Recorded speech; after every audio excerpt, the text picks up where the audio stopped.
Hi and welcome back to Q-Tips with Techie Cari. We are now on to episode number 5 and today we are going to talk about Google Keep. So let's get rolling. To navigate to Google Keep, you're going to go up into your Omnibox and you're going to type keep.google.com.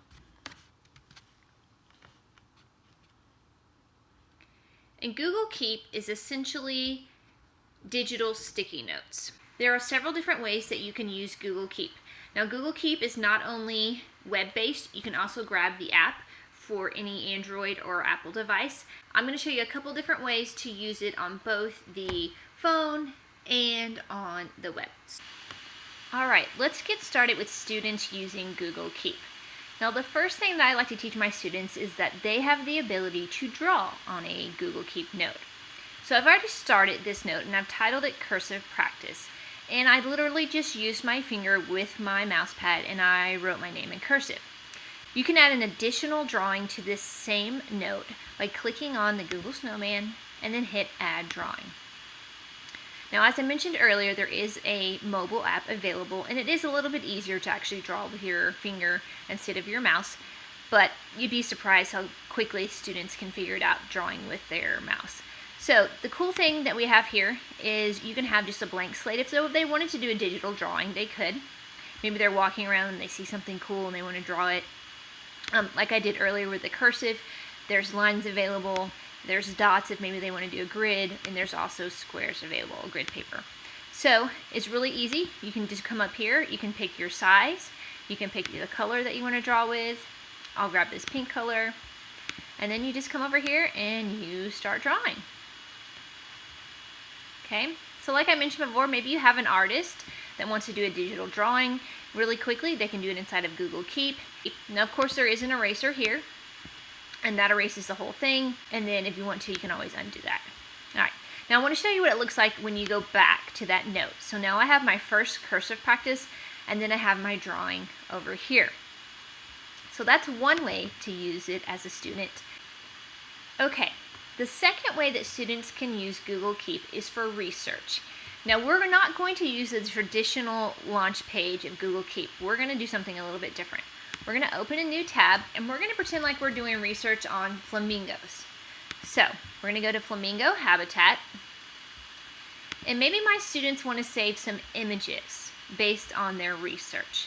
So, I like this image. Now, what I've done this time is I've downloaded the Google Keep Chrome extension. Remember, extensions only work in the Chrome browser, so make sure you're using the Chrome browser for this. And what you're going to do is you're going to two-finger click, or what I like to call cobra click, on top of the image. And then here comes the Google Keep Chrome extension. And it says, do you want to save the current page or do you want to save that image? And I'm doing flamingo research. I want to use this image later, so I'm going to click on Save Image. And what it's going to do is going to ask you what you want to title that note, and I'm going to title it Flamingo Research. I'm going to come back over here, and now I have the link to that image. So here's my note. I've got that. So if I was doing research and I could keep adding more and more information to that sticky note, I could have, I could change the color of it. Coming over here, I could change it to a different color. Now, this is a cool thing. Maybe I'm working in a group and I want all of my teammates in my group to have access to the same sticky note. What I'm going to do here is click on the person and then add those additional people. And then, of course, if I want to archive it, I can click here. If I want to pin it to the top, I can click there. Let's talk about Google Keep as a teacher.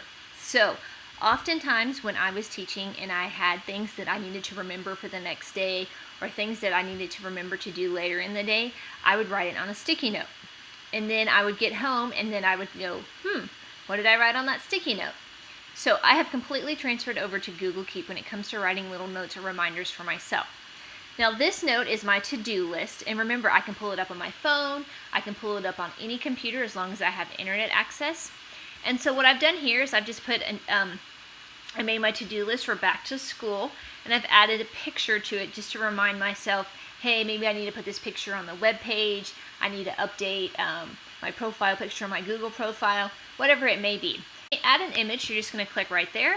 So you can grab an image from your downloads, from your desktop, so forth. You'll click on the image that you want, and then it will be added to your note. Now, one more feature that I want to show you, because I know sometimes when we have to-do lists, we get busy as teachers and we forget. You can set yourself a reminder. So you can click on that little bell. You can remind yourself later today, tomorrow, next week. Maybe you know that you're going to get home at 8 o'clock at night that day. You can remind yourself at 8 o'clock, hey, don't forget to grab the supplies that you need for your classroom.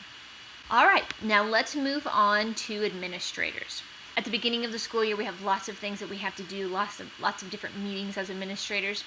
So I recommend creating a Google Keep note that you have shared with either your secretary, your assistant principal, your counselor, maybe just the general office staff. So remember, once again, you're going to click on collaborators, add all of those office staff members there, and hit save. And then what I've done to this one is I've gone to more, and I've added checkboxes. Now mine says hide checkboxes because I've already added them, so I'll just take it away and show you. And then show checkboxes. So as the office staff, you know you need to get a couple of things done, you're in meetings or maybe you're busy, you can quickly add these to that list and other people can pick them. Now once someone does something, you can click on that check mark and it's still viewable down there at the bottom. I think this is a great way for administrators to keep themselves organized. If someone has a free minute, they can quickly look in here and go, oh, we need to take care of this, we need to take care of this as well. Now on a personal note, I love using the checkbox feature as my grocery list. Whoever happens to be at the grocery store at that time can quickly pull up the list on their phone. They can immediately see, oh, I need to grab this, I need to grab this. It's a live document. Even if you say, hey, I'm going to be at the grocery store in 5 minutes, that person can add to the list and you don't ever have to worry about missing anything at the grocery store. Thanks for watching this episode of Q-Tips with Techie Cari. Hope you find some great ways to use Google Keep to help you save some time and make your life a little easier.